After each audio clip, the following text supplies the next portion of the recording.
Hello my dear friends, कैसे हैं आप सभी। आई होप आप सभी बहुत अच्छे होंगे। Manish GS academy YouTube channel पर आप सभी का स्वागत है। आज की इस क्लास के अंदर हम उत्तर प्रदेश पुलिस कांस्टेबल और एसआई के लिए मोस्ट इंपोर्टेंट हिंदी के क्वेश्चन कवर करेंगे, जिस टाइप के क्वेश्चंस एग्जाम के अंदर आते हैं। ठीक है, तो सभी बच्चे अच्छे से कवर करिएगा और कंप्लीट क्लास करके जाइएगा। आप लोग जिस किसी छात्र ने अभी तक टेलीग्राम ग्रुप ज्वाइन नहीं किया है, ज्वाइन जरूर कर लीजिएगा। टेलीग्राम का लिंक मैंने डिस्क्रिप्शन के अंदर दिया हुआ है, जिसमें कंप्लीट नोट्स आपको फ्री ऑफ कॉस्ट मिल जाएगा। जीएस और हिंदी का, जीके जीएस में हिस्ट्री हो, पॉलिटी हो, ज्योग्राफी हो, current affair, economics, UP GK वगैरह कंप्लीट हाथ से लिखा हुआ नोट्स मिलेगा। और अगर आपने अच्छे से उसका रिवीजन कर लिया तो आपका टोटल एग्जाम क्रैक होना है इस बार। ठीक है, हिंदी का भी आपको 185 पेज का एक पीडीएफ मिलेगा, उसको भी आप लोग चेक कर सकते हैं।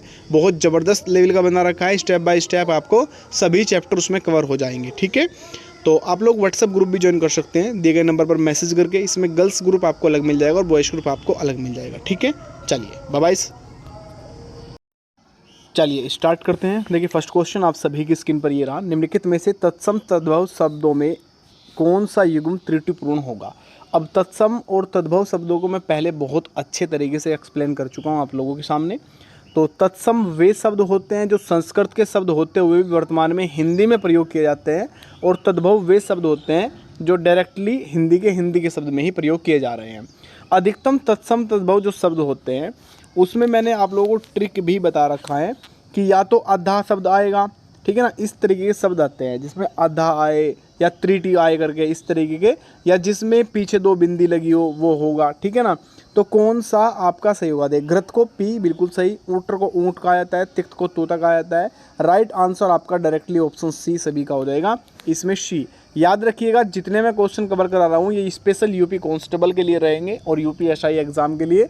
हिंदी बहुत अच्छे लेवल की कांस्टेबल के अंदर आती है, ज़्यादा हार्ड हिंदी नहीं आती। ठीक है, तो इसमें आपका 42 क्वेश्चंस पर पूछ रहा है निम्नलिखित तत्सम तद्भव शब्दों के युग्म में से कौन सा त्रुटिपूर्ण होगा। देखिए, गो में गोबर दिया हुआ है इसमें, ठीक है ना, प्रियक पटरी दिया हुआ है, क्षीर का खीर दिया हुआ है, और शपत्नी का सोत दिया हुआ है। तो 42 क्वेश्चंस पर यहाँ पे पूछ रहा है कौन सा त्रुटिपूर्ण होगा। देखिए, पर्यटक अलग होता है और पटरी अलग होता है। सीधा आंसर आप लोगों का ऑप्शन सी लग रहा है, इसमें कुछ भी देखने की आवश्यकता बिल्कुल भी नहीं थी। इसके बाद नेक्स्ट क्वेश्चन आ जाइए 43 क्वेश्चन पर। सीमा कुत्ते से डरती है, इस वाक्य में कौन सा कारक होगा। क्या बोल रहा है, सीमा कुत्ते से डरती है। किससे डर रही है, कुत्ते से दिया हुआ है, तो डायरेक्टली आंसर आप लोगों का 43 राइट आंसर हो जाएगा, ऑप्शन ए अपादान कारक। कारक के बारे में मैं आप लोगों को ये तो नोट्स के माध्यम से ही आप लोगों को पढ़ना पड़ेगा, और नोट्स का जो पीडीएफ होगा वो टेलीग्राम ग्रुप के अंदर दिया हुआ है। सर्च करना है टेलीग्राम में जाकर के संपूर्ण हिंदी, तो आप सभी के सामने संपूर्ण हिंदी आपकी पीडीएफ आपको देखने को मिल जाएगी। 187 से 190 पेज के समथिंग पीडीएफ होगा, और उसमें 28 से 30 चैप्टर मैंने कवर करा रखे हैं, जिससे कोई भी क्वेश्चन बाहर नहीं जाएगा। तो राइट आंसर आपका इसमें सीधा अपादान कारक हो जाएगा। इसके बाद नेक्स्ट क्वेश्चन देखिए आप सभी की। ए राकेश यहाँ आओ। अब देखिए आप लोग समझिएगा, एक एक चिन्ह इंपॉर्टेंट होता है। ठीक है, क्या बोल रहा है, ए राकेश और फिर दिया हुआ है पूर्ण विराम, और उसके बाद कहा है कि यहाँ आओ। इस वाक्य में कौन सा कारक लगा हुआ है। तो राइट आंसर आप लोगों का 44 क्वेश्चन पर डायरेक्टली ऑप्शन बी संबोधन कारक। क्या हो जाएगा, 44 क्वेश्चन पर ऑप्शन बी हो जाएगा, संबोधन कर रहा है। क्या बोल रहा है, ए राकेश नाम ले रहा है। ठीक है ना, ऊपर पहले बात तो देखो एक बिंदु दिया हुआ है, बिंदु आपका जो पूर्ण विराम दिया हुआ है उससे पहले एक नाम दिया हुआ है। अगर कुछ भी इस तरीके का है, ए राम, हे राम, ठीक है ना, तो इन शब्दों में टोटल क्या लगेगा, संबोधन करके बोल रहा है कि ए राकेश इधर आओ। तो राइट आंसर आपका सीधा ऑप्शन डी सभी का सही हो जाएगा। इसके बाद पर्यायवाची भी इतने हार्ड नहीं पूछता है, बहुत सिंपल पर्यायवाची पूछ लेता है। जैसे हनुमान का पर्यायवाची शब्द नहीं है बोल रहे हैं।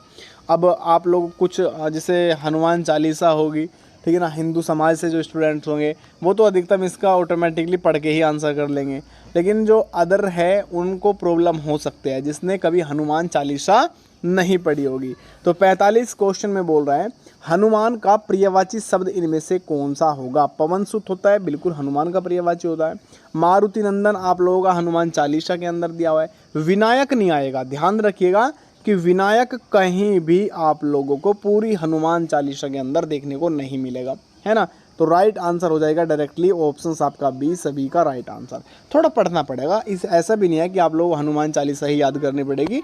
ये क्लियर है कि इस टाइप के प्रश्न बनते हैं। इसमें गणेश का भी पूछ सकता है, इसमें पृथ्वी का भी पूछ सकता है, इसमें आप लोगों का गजानन यानी कि हाथी का भी पूछ सकता है, घोड़े का भी पूछ सकता है। तो ये सभी आप लोग थोड़ा सा इन पर नज़रें बनाए रखिएगा। इसके बाद पक्षी का पर्यायवाची शब्द पूछ लिया। देखिए उत्तर प्रदेश पुलिस कांस्टेबल जो भर्ती है उसके अंदर 2 क्वेश्चन आएंगे, कम से कम 2 से 3 क्वेश्चन आते हैं पर्यायवाची। 1-2 क्वेश्चन विलोम का आ जाएगा, विलोम शब्द पूछ लेगा। कुछ शब्दों के अनेकार्थी शब्द के आ जाएंगे, वो भी पूछ लेता है ना। तो ये सभी क्वेश्चन आप लोग थोड़ा सा याद रखिएगा। 46 क्वेश्चन पर पूछ रहा है पक्षी का पर्यायवाची शब्द इनमें से कौन सा होगा, होगा बोल रहा है ना। 46 क्वेश्चन पर डायरेक्टली हो जाएगा विहग। क्या हो जाएगा? विहग। वृंद नहीं होगा, उरग नहीं होगा और शार्दूल नहीं होगा। तो डायरेक्टली सी बचता है, सी आंसर आप लोगों का सभी का हो जाएगा। इसके बाद देखिएगा नेक्स्ट क्वेश्चन, देखिए तन्नीय सुत आत्मज विकल्पों में सही पर्यायवाची शब्द चुनिए, इनमें से कौन सा होगा। 47 क्वेश्चन पर डायरेक्टली पुत्र हो जाएगा। क्या हो जाएगा? पुत्र। याद रखिएगा ऑप्शन आपका ए। इसके बाद नेक्स्ट क्वेश्चन आप सभी की स्क्रीन पर देखिए रहा, मैं बढ़िया से आप लोगों को क्लियर बता के चल रहा हूँ और जितना ज़्यादा हो सकता है उतना ज़्यादा आप लोगों को समझा के चलने की कोशिश कर रहा हूँ। जब वाक्य में एक समान अधिकरण का प्रयोग होता है तो किस विराम चिन्ह का प्रयोग होगा? सॉरी, जब वाक्य में एक समान अधिकरण का प्रयोग होता है तो किस विराम चिन्ह का प्रयोग होगा? 48 क्वेश्चन है, अर्धविराम का प्रयोग होगा। अर्धविराम ये वाला कौन सा होगा? अर्धविराम होगा ये वाला। चलिए सही आंसर हो जाएगा ऑप्शन आपका डी, सभी का सही। इसके बाद आइएगा नेक्स्ट क्वेश्चन, मिश्रित तथा संयुक्त वाक्यों में विरोध का भाव प्रकट करने के लिए किस विराम चिन्ह का प्रयोग? चिन्ह से संबंधित भी 2 से 3 क्वेश्चन आ जाते हैं, कभी कभी 1 भी आता है, कभी 2 भी आता है, ठीक है ना। लेकिन ये क्लियर है कि इस परीक्षा के अंदर बहुत अच्छा लेवल रखा जाने वाला है। जो आप लोगों की 52,000 वैकेंसी रहेगी, इसमें बहुत अच्छा लेवल हिंदी का भी आएगा, जीएस का भी आएगा। ये दिमाग से निकाल देना कि जो पहले के क्वेश्चन थे, जो प्रीवियस क्वेश्चन थे, बिल्कुल सेम बेस पर रखा जाएगा, क्योंकि कट ऑफ थोड़ा हाई चला जाएगा अगर उस बेस पर रखा, ठीक है ना। तो इसी के कारण क्या होगा, पेपर अच्छे लेवल का बनाया जाएगा। राइट आंसर 49 क्वेश्चन पर डायरेक्टली ऑप्शन से हो जाएगा अर्धविराम। इसके बाद दुष्कर में कौन सा उपसर्ग लगा है? उपसर्ग यानी कि आगे का शब्द दुस लगा है। अब देखिए जो 50 क्वेश्चन आपकी स्क्रीन पर है, मैं फिर से बता रहा हूँ, चाहे आधा क आए, आधा से आए, आधा ले आए, आधा पे आए, आधा च आए, छ आए, ड आए, ढ आए, कोई भी आप लोगों का जो शब्द होगा अगर आधा लग के आ रहा है तो ये समझ लेना कि उसके अंदर उपसर्ग या प्रत्यय अगर आप लोग अलग कर रहे हो शब्द को तो हलंत 100 के 100% लगेगा। हलंत किसे कहा जाता है? दुष्कर बोल रहा है, दू और आपका ये है, देखिए दुष्कर, तो पूरा दुष्कर ये हो गया। लेकिन इसे अगर अलग करेंगे तो इस तरीके से बनेगा, दू और शय में लगेगा ये वाला है, सुनिए हलंत लगेगा बेटा, ये वाला जरूर लगेगा, ठीक है। तो याद रखिएगा डायरेक्टली राइट आंसर ऑप्शन आपका बी, सभी का सही आंसर यहाँ से हो जाएगा। इसके बाद निम्न में से किस उपसर्ग का अर्थ विशिष्ट या भिन्न है? कौन से उपसर्ग का अर्थ जो होता है वो विशिष्ट या भिन्न होगा? विश दिया हुआ है, विश दिया हुआ है, विशिष्ट दिया हुआ है और वी दिया हुआ है। 51 क्वेश्चन मोस्ट इंपोर्टेंट होगा, तो मैं फिर से बोल रहा हूँ, इनमें से किस उपसर्ग का अर्थ विशिष्ट होगा? यानी कि विश, देखिए हलंत लगाना जरूरी है अगर आप लोग अलग कर रहे हो शब्द को, ठीक है ना। तो राइट आंसर ऑप्शन आपका ए। कोई भी अगर शब्द अलग हो रहा है तो इस चीज़ को ध्यान रखिए, वो हलंत के बिना चलेगा नहीं बिल्कुल भी, अधिकतम में, ठीक है ना। कुछ शब्द ऐसे होते हैं जो अलग हो जाते हैं लेकिन उसमें हलंत लगाने की आवश्यकता नहीं होती, लेकिन जब हलंत लगेगा जब ही कह सकते हैं कि आप लोगों का जो आधा से होगा वो आपका हलंत से ही अलग होगा, ठीक है ना। जैसे नेक्स्ट क्वेश्चन आप सभी की स्क्रीन पर, किस शब्द में निर उपसर्ग का प्रयोग नहीं है? इनमें से कौन सा शब्द है? निर एक उपसर्ग है, यानी उपसर्ग यानी आगे का शब्द, आगे का शब्द इनमें से कौन सा ऐसा जिसका प्रयोग निर के बिना हो जाएगा और उपसर्ग बन जाएगा? तो 52 क्वेश्चन पर आप सभी की स्क्रीन पर हो जाएगा। देखते हैं, निर बिल्कुल लग गया भैया, निर लग गया स्टार्टिंग में ही, ठीक है ना, उपसर्ग हो जाएगा। निर्धन में भी लग गया और निरोग में भी लग गया। अब बच्चे आंसर करेंगे निरोग, जो कि एक गलत आंसर हुआ, बोल रहा है निरोग, ठीक है ना। तो 52 क्वेश्चन पर डायरेक्टली आंसर हो जाएगा, इनमें से कोई नहीं, आपका राइट आंसर डी होगा। चौपाई में कौन सा उपसर्ग का प्रयोग किया गया है?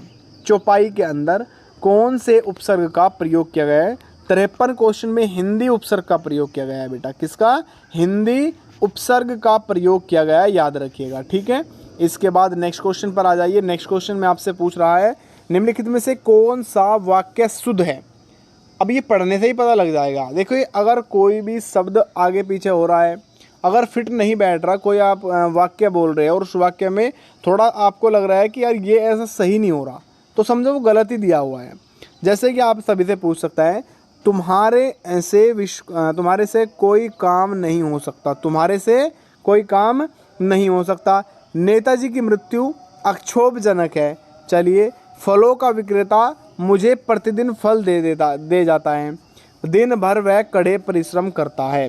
तो 54 क्वेश्चन पर आप लोगों का राइट आंसर होगा कौन सा वाक्य शुद्ध है? दिन भर वह कड़े परिश्रम करता है, ठीक है। और इसमें दिया हुआ है नेताजी की मृत्यु अक्षोभजनक, ये गलत है। और तुम्हारे से कोई काम नहीं, तुमसे कोई काम नहीं होगा, ये हो सकता है, ठीक है ना। दिन भर वह कड़े परिश्रम करता है, हाँ बिल्कुल ये भी सही होगा। तो फलों के विक्रेता मुझे प्रतिदिन फल दे जाता है, ये सही आंसर है। इसमें सी आंसर होगा 54 में सी आंसर है बिल्कुल।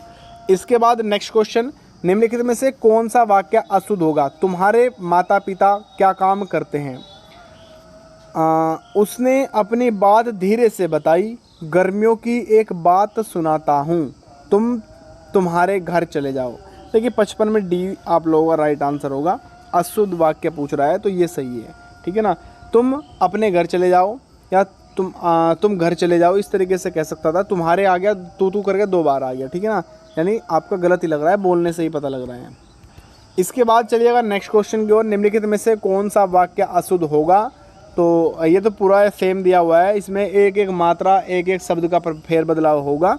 तो हम देखते हैं 56 क्वेश्चन आप सभी की स्क्रीन पर, कौन सा वाक्य अशुद्ध है? प्रत्यक्ष को प्रमाण में आवश्यकता नहीं होती। चलिए बिल्कुल ठीक है, ये तो 56 में अभी तक। इसके बाद प्रत्यक्ष के प्रमाण की आवश्यकता नहीं होती, अशुद्ध वाक्य बोल रहा है। इनमें से कौन सा वाक्य अशुद्ध है? गलत है। प्रत्यक्ष को प्रमाण की आवश्यकता नहीं होती और प्रत्यक्ष को प्रमाण के साथ आवश्यकता नहीं होती। तो इसमें मुझे डाउट है थोड़ा क्वेश्चन पर।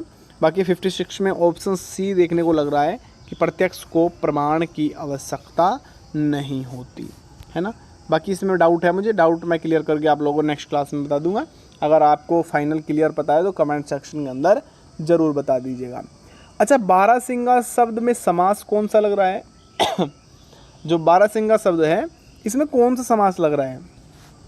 एक चीज़ ध्यान रखिएगा, अलग अलग समास के बारे में दिया हुआ है और अलग अलग मैंने आप लोगों को नोट्स के माध्यम से बता रखा है। केवल पढ़ना है और उसके बाद आपको तैयारी की आपकी बिल्कुल क्लियर है कि 100 के 100% कोई भी क्वेश्चन बाहर ना जाए, क्योंकि एक 0 लेवल से उठा करके और ऊपर तक मैंने पहुँचा रखा है, उसमें कुछ भी बाहर नहीं जाने वाला। तो इसमें बारहसिंगा बोल रहा है, क्या बोल रहा है? बारहसिंगा। अब देखिए 57 क्वेश्चन जो आप सभी की स्क्रीन पर है, इसमें बारहसिंगा बोल रहा है, तो सही आंसर हो जाएगा बहुव्रीहि समास। देख लो आप लोग, पढ़ लेना बढ़िया से। जिसने नहीं, देखो अगर हिंदी का टेस्ट लगा रहे हो और आप लोगों ने हिंदी नहीं पढ़ा तो सिर से भैया 5 फीट, सिर से भी 5 फीट ऊपर से हिंदी जाने वाली है। और अगर आप लोग हिंदी आप लोगों ने पढ़ लिया तो ऐसा कोई होगा नहीं क्वेश्चन इस क्लास के अंदर जो गलत करके जा रहे हो, है ना। चलिए, कर्मधारय समास का उदाहरण इनमें से कौन सा होगा? कर्मधारय समास का उदाहरण 58 जो क्वेश्चन आप सभी की स्क्रीन पर है, इसमें राइट आंसर हो जाएगा ऑप्शन सी, श्वेत पत्र। कौन सा हो जाएगा? श्वेत पत्र सभी का सही आंसर हो जाएगा। परमानंद में समास कौन सा लगा है? परमानंद में कौन सा समास लगा है? 59 में लगेगा आपका कर्मधारय समास। कौन सा लगेगा? कर्मधारय। निम्नलिखित में से कौन सा समास नहीं है? 60 क्वेश्चन पे पूछ रहा है कौन सा समास नहीं है। ऑप्शन बी, कर्म कारक समास बिल्कुल नहीं होता। किस समास में दोनों पद प्रधान होते हैं? तो दोनों पद प्रधान होते हैं आपके द्वंद्व समास के अंदर। विभित्स्य रस का अस्थायी भाव के इनमें से कौन सा होगा? 62 में होगा, इनमें से कोई नहीं। उत्साह नहीं होगा, विभित्स्य पूछ रहा है, शोक नहीं होगा, क्रोध नहीं होगा। अवसर का लाभ उठाना के लिए उपयुक्त शब्द बताना चाह रहा है कि एक बार बताइए, अवसर का लाभ उठाना उपयुक्त इनमें से कौन सा सही होगा। बहती गंगा में हाथ धोना, आकाश पाताल एक करना गलत है ये, फूलों का सामना, अंगारों पर पैर रखना। तो 63 में डायरेक्टली ये लग रहा है बहती गंगा में हाथ धो लिया मैंने भी, यानी कि काम बन ही रहा था, फ्री में काम हो गया आपका, है ना। बाधा डालना मुहावरे का अर्थ इनमें से कौन सा होगा। बाधा रोड़ा अटकाना, पाला पाड़ना, परस करना, दांतों में जीभ होना। बांधा डालने की बात कर रहा है तो ऑप्शन होगा रोड़ा अटकाना, क्या, रोड़ा अटकाना। अपना हाथ जगन्नाथ का अर्थ इनमें से कौन सा होगा। अपना हाथ पूजनीय होता है, अपने आप से काम करना ही उपयुक्त होता है, अपने हाथ से दान करना या मनमानी करना। अपने हाथ से काम करना ही उपयुक्त होता है। 65 में सी जाना चाहिए और सी ही इसका आंसर है, तो ऑप्शन आपका सी सभी का राइट। इसके बाद आइएगा नेक्स्ट क्वेश्चन। मैं तुम सबको शुभ समझाता हूँ, तुम सब एक जैसे हो के लिए उपयुक्त शब्द। चोर चोर मौसेरे भाई, एक ही थाली के चट्टे बट्टे, केर बेर का संग और जगन्नाथ वैसे संपनाथ। तो राइट आंसर 66 क्वेश्चन पर आपका ऑप्शन बी, एक ही थाली के चट्टे बट्टे, सबकी स्थिति एक होना, सबकी सोच एक होना, सब एक जैसे कार्य करना। इसके बाद अलंकार से संबंधित आएगा। चारू चंद की चंचल किरणें, चै चै कितनी बार आ रहा है, कई बार आ रहा है तो जब चै चै कई बार आ जाए तभी लग जाएगा अनुप्रास अलंकार, ठीक है ना। तो 68 में ऑप्शन ए।